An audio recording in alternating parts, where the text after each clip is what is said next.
Hi Libra, welcome to Higher Source Tarot for your Is It in the Cards Love Tarot reading for June 2023. This is a love reading for all Libra, Sun, Moon, Rising, and Venus. Thanks to all of you for all the support. I appreciate you all more than I can even say. And if you are new here, welcome. I post new readings on Friday, then again on Monday. So if a reading doesn't fit, just come back in a couple of days. You can watch a new reading. Fridays are always a general reading, so those will bring in aspects of money, travel, moving, and of course love. Mondays are a different style every week. Today is the only day of the month that I do a love reading. Next Monday, it will be something entirely different. So if you like tarot and you like the channel, I'd love to invite you to subscribe to Higher Source Tarot. Whoops. Oh, let's let that come out. All right. What advice do you have for Libra? Sun, Moon, Rising, and Venus. All right. We're going to start off with an oracle card reading, and then we'll have a tarot reading. Then we'll have another oracle card reading. So it's like 3 readings in one today. So ask for help. That's the card that wanted to pop out. What do you really need? Be willing to accept support. Okay, so if you're in a relationship right now, that may apply, but others of you too, if you're having a hard time finding people, that may be a message for you as well. Demonstrate love. Find out what is important to those you love and act on it. So even if you're single, it's that energy, that vibration, more like attracts like, and the more that we demonstrate love, the more that we will attract love. And then you have spend quality time together, listen and talk to each other. So for those of you that are in a relationship, just making sure we keep the connection alive. Or if it seemed to have kind of faltered or, is fanning out, then with this, it's a message for somebody to get back into that contact, spend time together. All right, now we're going to hear from the tarot. What advice do you have for Libra? Sun, Moon, Rising, and Venus about love, please. What does Libra need to know about love for the best and highest good of all involved with Libra? Messages for Libra about love. We will take 3 cards to represent your energy, 3 cards for the person you're attracting, 3 cards in the advice. Your energy is the Page of Wands, the Devil, and the Fool. Interesting. Their energy is the 9 of Pentacles, the Hierophant, and Temperance. The advice, I like this. Now I'm going to tell you something. I'm taking the bottom card.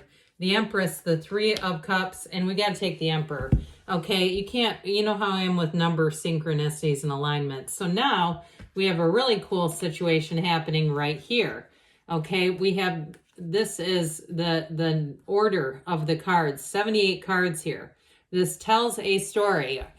There is a life partner coming in here for you. It is somebody who is supposed to be with you. If you have not met this person yet, you're going to. Others of you, you do have reconciliation. And if you've been having a hard time moving forward, like you want to move on, but you just can't seem to, it's here. But yes, it's in the cards, especially down here. You've got 2 3s in the advice, which we know 3s are about attracting happiness and that synergy kind of energy. But either way with this, the Emperor and the Empress are lifetime partners. That Emperor energy is an absolute committed and devoted partner. You see, he doesn't take his eyes off of her. Even though he points his body forward, he also too holds this gold staff that represents Venus. She's ruled by Venus, and he holds on to that because what he does for her. So those of you who felt like you were taken for granted in the past, or you've had people who aren't reliable or something like that, I will tell you too, they're the mother and father of the tarot as well.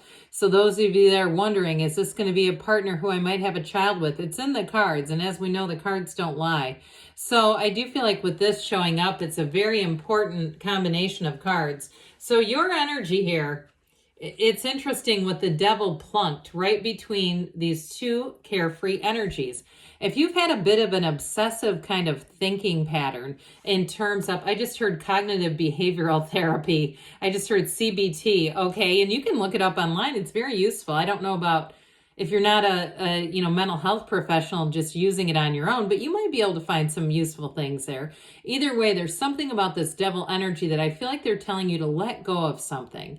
If you've got something kind of stuck in your mind, if there was a painful chain of events and it's hard for you to let go, they're telling you let go of it all. Now, for some too, if it's an ex, I feel like the minute you let go, and it does kind of play into that 30 days no contact, but what some people don't get with that, the way that it really works is once you withdraw your energy, that person will come running because they're going to feel that shift and it's going to feel a little off.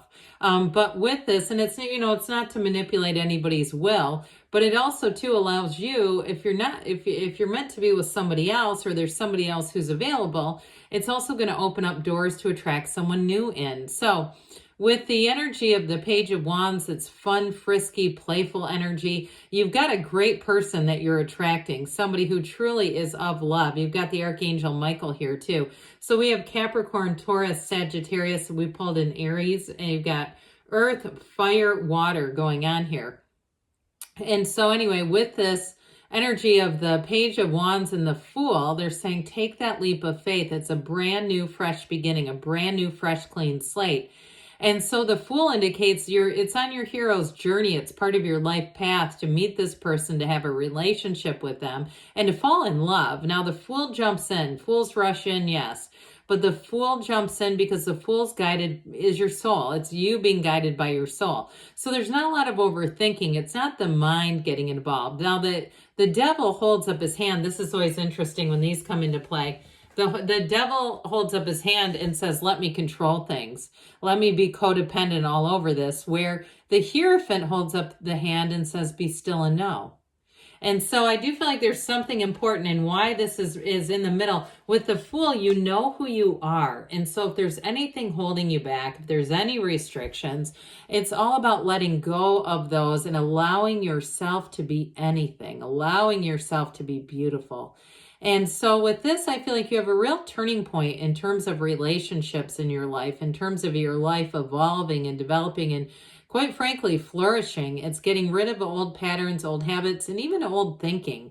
There's something about this. I do feel like too, you're going to bring in new companions, not just a love interest, but overall, if you start to make new friends and you start to have more invitations to go out and things like that, know that you're on the right track. So here we go. This is the person you're attracting. This person is deep. Now, I do feel like, too, with this Nine of Pentacles, they're also very stable. And they may be somebody, too, who has, well-developed, like they're able to entertain themselves. They're able to take care of themselves. They're not asking petty, mundane questions and really being needy. They're very independent in a lot of ways. And so I do feel like they can make a wonderful partner, though, especially with the Hierophant. That's a card of unity and devotion. And so with that Nine of Pentacles, though, as she stands in a small paradise, they may like finer things in life. It might be a Taurus, too, that you're attracting. They like a nice home. They can be a bit of a homebody, but I feel like they also, too, can be adventurous. So it's not just being at home. But I feel like, too, with that Nine of Pentacles, nines are about attainment. So they may have a life pattern that's been rather goal-driven, goal-oriented. They found success in a lot of areas. And maybe love has eluded them. But I will say with that Nine of Pentacles, it is a single lady card. So I don't feel like this is a person, especially with the Hierophant, because that's high moral ground, who would be married or be in a relationship. It's somebody who's definitely single, and it doesn't bother them. They may be the kind of person that can go into a cafe or restaurant, wherever, even concerts. They might be able to go to concerts by themselves. I think that takes a lot of guts, personally. But you know what? People do it. They don't need, but I feel like they're at a place where they say, I want to share my life with someone. I want to do that. So I mentioned before, they're more of a quality over quantity. They might be a little bit on the minimalist side, too, where they just don't like a lot of clutter and junk. And you open their trunk and it's like, looks like it's right out of a showroom. They just don't carry a lot of extra garbage. That's just not who they are. And so with the energy, though, of Temperance, too, I do feel like they've got this free-flowing kind of easygoing energy. And if it's not for them, it's not for them.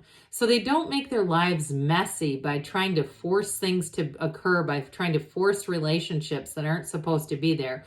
And with that energy of temperance, I feel like they've got that kind of easygoing energy, but I also get too off of that concept of moderation comes back in. So it may be beyond just their physical space. They may also kind of be able to discipline their mind. And the Emperor too is about discipline. So they don't overthink things. They don't make up a case in their head against people, where they're just not dramatic. I get this kind of down to earth, well-established energy with whoever this is. I love them. They're wonderful. Really, truly a life partner. So I mentioned you have engagement and you have marriage.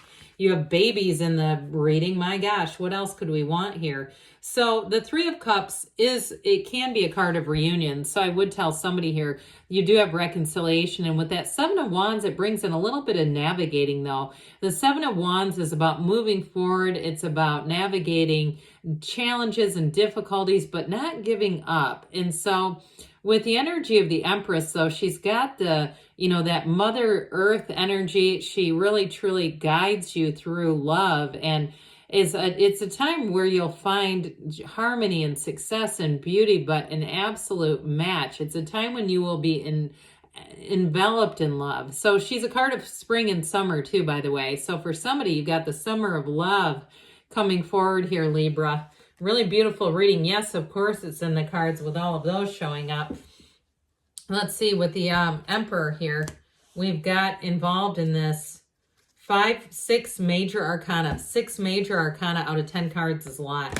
All right, what else does Libra need to know about love, please? Advice for Libra. Messages for Libra about love. What does Libra need to know about love?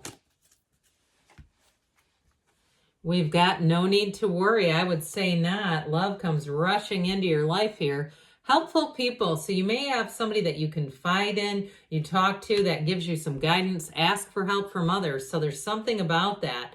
And if you're single, it may be more about getting introduced within the next few months. You also too may have somebody, if it's a reconciliation, that gives you information about this person, that like they've asked about you, like they haven't lost hope. You choose a new direction. So for some of you, it may be about redirecting your own energy, especially if you're a reconciliation, wondering about that, just getting your energy sort of clear and back into alignment. But yes, it's in the cards, Libra. I love you too.